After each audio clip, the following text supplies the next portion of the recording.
नमस्कार दोस्तों, स्वागत करती हूँ आपका। एक इंसान घने जंगल में भागा जा रहा था। शाम हो चुकी थी, इसलिए अंधेरे में उसे कुआं दिखाई नहीं पड़ा और वह उसमें गिर गया। गिरते गिरते कुएं पर झुके पेड़ की एक डाल उसके हाथ में आ गई।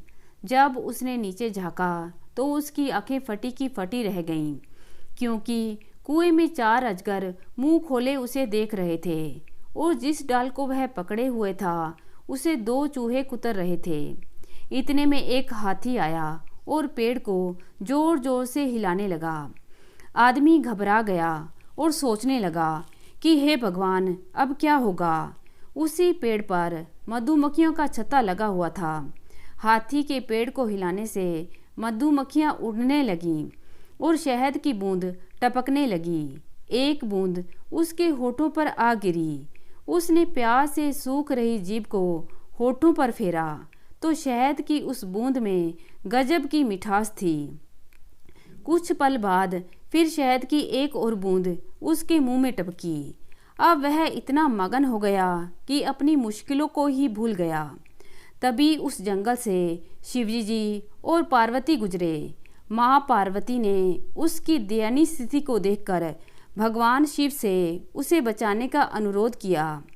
भगवान शिव ने उसके पास जाकर कहा, मैं तुम्हें बचाऊंगा, मेरा हाथ पकड़ लो।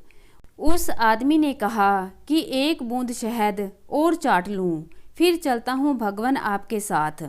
एक बूंद, फिर एक बूंद और हर एक बूंद के बाद अगली बूंद का इंतजार।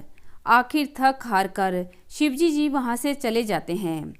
अब आप अंदाज़ा लगा सकते हैं कि उस इंसान का क्या हाल हुआ होगा।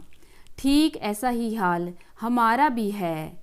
वह आदमी जिस जंगल से जा रहा था वह जंगल दुनिया है और अंधेरा है अज्ञान।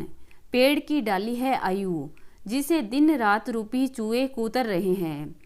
घमंड का मद मस्त हाथी पेड़ को उखाड़ने में लगा है। शहद की बूंद सांसारिक सुख है, जिनके कारण मनुष्य खतरे को भी अनदेखा कर देता है और उन खतरों से निकलने वाले रास्तों की ओर से भी मुंह फेर लेता है। अतः सुख की मोह माया में फंसे व्यक्ति को परमात्मा भी नहीं बचा सकते। तो दोस्तों, कैसी लगी आज की कहानी? उम्मीद करती हूँ कहानी को पसंद करेंगे। धन्यवाद।